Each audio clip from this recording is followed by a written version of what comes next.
Niyə bəyənirlər bu yaşda? Başım batsın. Əsəbi formada. Əsəbi.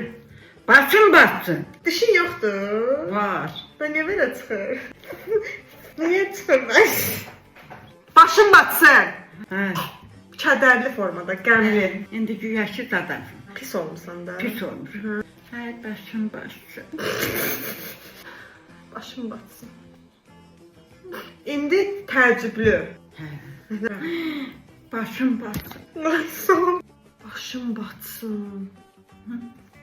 Xoşbəxt elə. Xoşbəxt olasan. Yox yarı yanlardan Hə. olasan. Ay başım batsın. Başım batsın. Aa!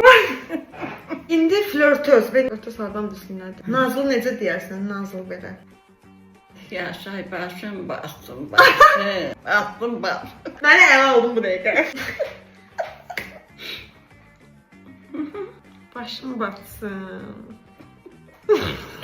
Hamı bəyənib səni. Bax. Hə, valla. Niyə?